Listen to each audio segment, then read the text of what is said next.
This is Lord Ahriman of Dark Funeral, and you are watching Eclectic Arts.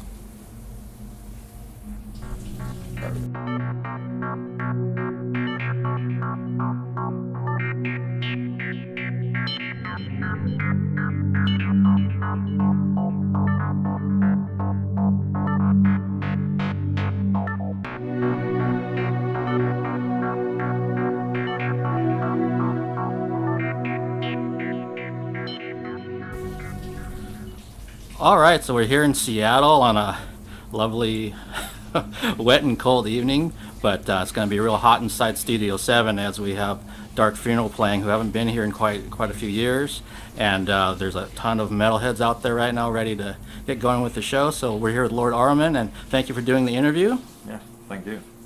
And when you think about it, it's been 25 years of Dark Funeral. I mean, with all the concerts and all the releases and all the kind of other things that have gone on, what kind of comes to mind when you really kind of step back and think about 25 fucking years of Dark Funeral? In all honesty, I can't really grasp it, that it's been 25 years, For me, it's just been, I don't know, it's just been a journey, and for me, it doesn't really feel like 25 years, it feels like 5. Yeah, I mean, even for myself, I've been into black metal since the 90s and all the other kind of bands, but the fact that you guys are still here, I mean, it says a lot, because some bands kind of go by the wayside, other things kind of happen in life, but you guys have stayed strong and you're still doing the exact same thing that you were doing from 25 years ago. Some bands kind of venture off and do different things, and how do you kind of stay that course without, veering off into other realms? Yeah, well, this is my life, this is who I am, and, and since I'm still, well, of course, I changed in some ways, as in my personal life and stuff like that. But I'm still me, and this is the music I bring from my inner self. And since I haven't changed, the natural course is that the band doesn't change that much either.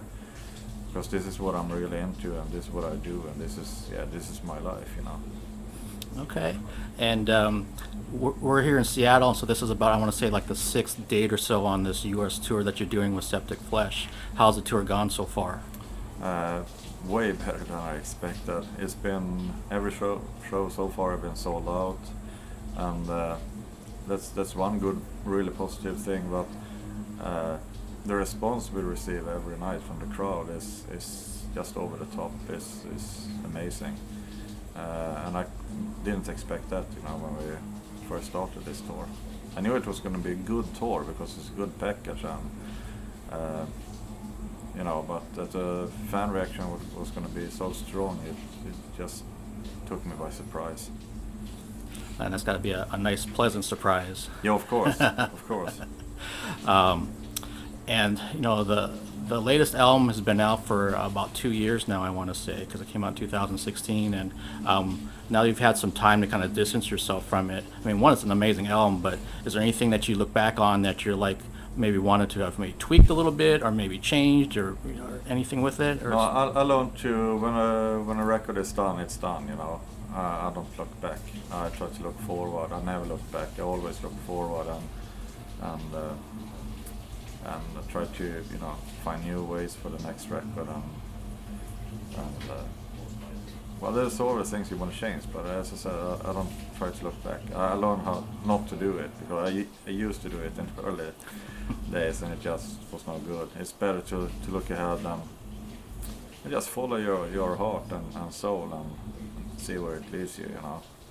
Okay, and do you think that there's going to be talking about looking forward, do you think there'll be as long of a gap between this album and the next one that's coming out eventually? No, we're gonna, well, now I'm a little bit afraid that the boost and the response we're receiving on this tour, and also the recent shows we have done in Europe, is gonna force us to do more tours and shows. But I already talked to our booking agency, and try to chill, because we need to just cut it, and so we can focus on writing a new record. I can't. For me, it just doesn't work to be touring a lot and try to get in the right spirit, to write music. But the good thing is, me and Ahriman have already talked. I mean, we have a good picture of where we want to go. We have talked about the theme for the next record, where we are in life, spiritually and stuff like that. So we have some really good idea where we want to go, with the next record. But we need to have a break, so we can just focus on that and hopefully we get it this summer. We're gonna have a not too busy schedule. Then after summer we're gonna be a little bit busy, and I hope it stops after that, because otherwise we're just gonna take a little bit longer. But as I said, the good thing is that we already are talking about a new record. We have ideas. I've already written and recorded some stuff in my home studio, so we are not on zero. Okay, and that's one thing that I was going to mention is that you guys are very active on social media. I definitely follow you and follow the band, and most of the band members are also on social media. How's that kind of affect things, in present day versus 25 years ago when it really wasn't around? Oh, now everything is instant. In the beginning you were writing letters by hand, and it took a couple of weeks to spread flyers and just talk and discuss with other fans of this kind of music and other bands worldwide. And so of course everything is much different now. I remember we were talking earlier today, first time we were in the US, when we were calling home, you went to a phone booth and made collect calls, through AT&T. So it's a whole different world. Yeah, it's even hard to find a phone booth now. Yeah, exactly. Holy mackerel. I know another thing I think that is interesting that fans had asked about specifically for this U.S. tour, about whether you guys are going to do a VIP package type of thing, and I believe you had made the statement that you're going to try when you can, to get out to into the queue, or before or after a show if time allows, and just kind of meet the fans, and it won't cost them a dime, which is amazing in this time, day and age. And I'm not faulting the bands that do that, but I think the fans probably really appreciative of the fact that you guys are trying to make some time to talk to the people that have been supporting them for all these years. Yeah, of course. I mean, without the fans you're nothing as a band. So, but sometimes it can get a little bit too intense, with some fans. But so you still got to keep some kind of balance. But I've been out talking and taking photos with people every night, and I had a little fun the other day. I just went after the show, since I still had to walk through the crowds. I was like, okay. So I went to the merch booth, and it was a big line. So I pushed myself through the people, and I was screaming to Avery, who is our merchandise seller on this store. And I was like, I want that flag, and after a couple of seconds, people realized it was me there. So it was kind of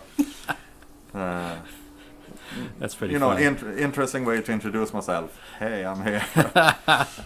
Yeah. No, but it was cool, it's always cool to meet people and to talk to them. But of course, I can't meet everybody. That's right. Not going to happen. But I've given, even today, when the doors open, I were in the merch booth and talked to some fans and took some pictures. And so I try to do that every day. That's cool. Because as I said, it's interesting to talk to people also. Kind of see who these people are that have been supporting your music all these years. Yeah. Yeah. And speaking of music, I just kind of thought about something that at one point you were looking for a new guitar company to endorse you, and I was wondering, where's that at? Did you find somebody that you're happy with, or still looking, or? I still haven't made a deal, but now I'm back talking to Mr. Rich again. Okay. And already met them twice in the last couple of months. So we'll see where that's going to lead, but I need to have it fixed. It's not that I'm just after free guitars or anything like that. There's lots of reasons that I need to have a proper guitar company to work with. As I said, for many reasons. So I need to have it fixed. And of course, I played Beast Rich forever. And, Warlock is a guitar I really enjoy playing. But yeah, so hopefully we can figure it out and get back to work together again. So we'll see. Okay. But if not, I'm going to be forced to move on.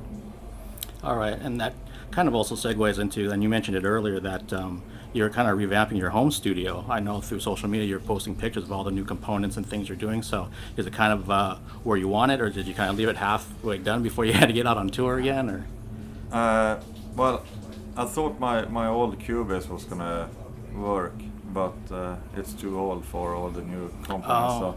So, as I said, I have written and recorded some stuff, but right before the tour I was trying to install some new software stuff for the program, and I realized this is not going to work, so I'm going to have to upgrade the Cubase when I come home. But I mean, it's kind of simple home studio, I don't need much, But this time I added a second screen, which really makes a difference.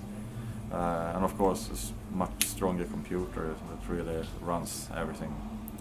Nice. But as I said, I mean, it's a simple setup, really, not expensive at all or anything like that. But it works for me. I've written 2 records and pre-produced 2 records on even a shittier computer and stuff like that. So yeah, so this is going to be much better, of course. Okay. And yeah, I bought a new what do you call it, tape station. Uh-huh. And first time I sat down there with the screens and everything set up, I was like, fuck, this is so inspiring. So it's a good start. Okay, sounds great. And so just the last thing to kind of wrap this up, for someone who isn't even familiar with the black metal genre, because I cover lots of different types of music, and a lot of them, I just had somebody last night tell me on a show how much they like watching the interviews. What would you say to them about Dark Funeral, who you are, and what the band represents? Oh, that's really difficult. I used to, everybody, have a different take when they listen to our music. They feel different things.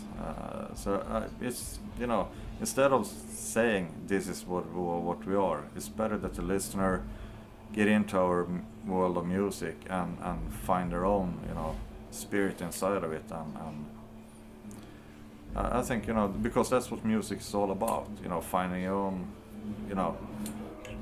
thing within it, Yeah, something. And it also means different things for different people, Some people feel, I get lots of people, or lots of letters from people who feel like our music really saved their lives, for many reasons, and people have so many different things what the music means for them, our music means for them. So it's better the listener, find it out by themselves. Okay, and that sounds good. Thank you so much for taking the time to do the interview, and I'm really, really stoked to see the show tonight. Cool, man, and thanks for your interest.